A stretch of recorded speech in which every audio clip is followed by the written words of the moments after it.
حضرت آدم علیہ السلام کی وفات کے بعد حضرت شیت علیہ السلام ولی عہد ہوئے اور اللہ تعالیٰ کے احکامات کو عام کرتے اور عبادت الہی میں وقت صرف کرتے۔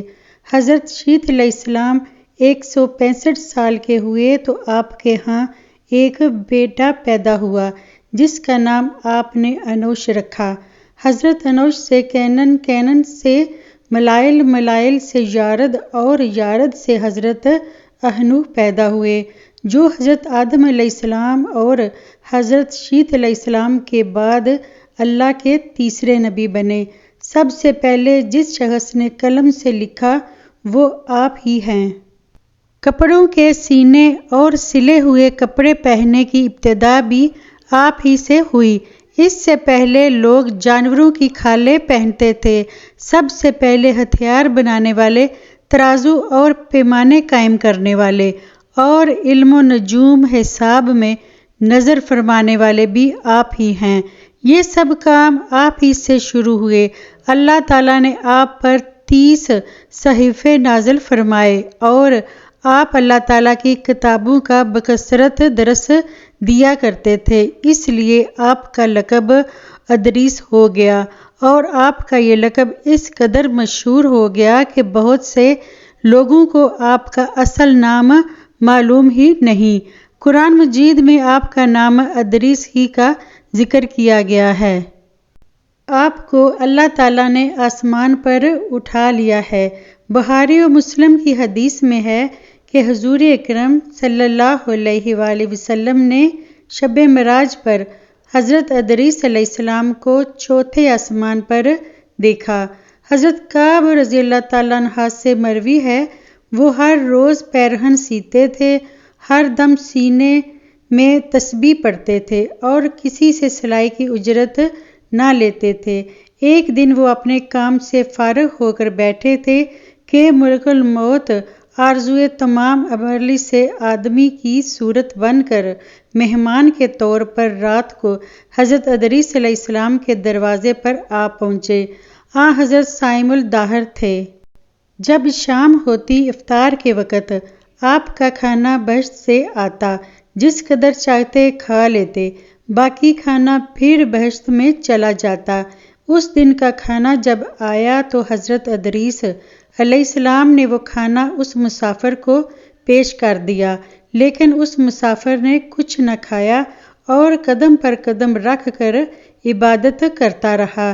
حضرت ادریس علیہ السلام ان کا یہ حال دیکھ کر متعجب ہوئے کہ یہ کون شخص ہے۔ اگلے دن حضرت ادریس علیہ السلام نے ان سے کہا کہ اے مسافر، تو میرے ساتھ چل کر خدا کی قدرت صحرا میں جا کر دیکھو۔ تب دونوں بزرگ گھر سے میدان کی طرف جا پہنچے۔ ملک الموت نے کہا کہ چلو چند ہوشے گیہوں کے لے کر دونوں کھاتے ہیں۔ حضرت ادریس علیہ السلام نے فرمایا کہ عجب ہے، رات کو تو نے حلال کھانا نہ کھایا اور اب حرام کھانا چاہتا ہے۔ پھر وہ وہاں سے دونوں بزرگ دوسرے باغ میں پہنچے اور وہاں بھی انگور دیکھ کر حضرت اسرائیل نے کھانے کا قصد کیا۔ حضرت ادریس علیہ السلام نے فرمایا کہ تصرف ملک غیر میں حرام ہے۔ پھر جاتے جاتے ایک بکری دیکھ کر حضرت اسرائیل نے کھانے کا ارادہ کیا۔ پھر حضرت ادریس علیہ السلام نے کہا کہ بیگانی بکری کو ذبح کر کے کھانا ممنوع ہے۔ اسی طرح 3 روز تک دونوں باہم گفتگو کرتے رہے۔ جب حضرت ادریس علیہ السلام کو لگا کہ یہ شخص بنی آدم سے معلوم نہیں ہوتا، یہ کون شخص ہے، اور فرمایا کہ خدا کے واسطے ظاہر تو کرو کہ تم کون ہو۔ مسافر بولا میں اسرائیل ہوں۔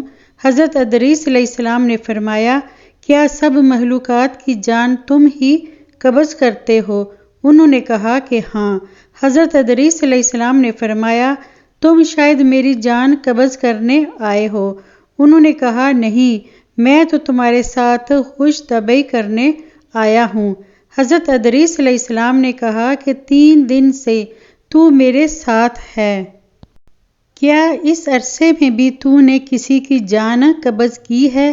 وہ بولے کل جان قبض کرنا ہمارے ہاتھ میں ایسا ہے جیسے تمہارے دونوں ہاتھوں کے نیچے روٹی رکھی ہوئی ہے، یعنی جس کی اجل آتی ہے اللہ پاک کے حکم سے میں ہاتھ بڑھا کر اس کی جان قبض کر لیتا ہوں۔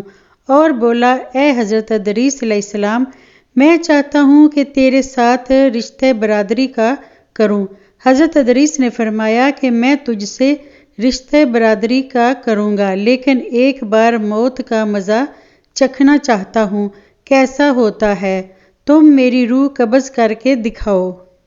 ملک الموت نے اس حکم کی تعمیل کی اور روح قبض کر کے اسی وقت آپ کی طرف لوٹا دی اور آپ زندہ ہو گئے۔ پھر آپ نے فرمایا کہ اب مجھے جہنم دکھاؤ تاکہ خوف الہی زیادہ ہو۔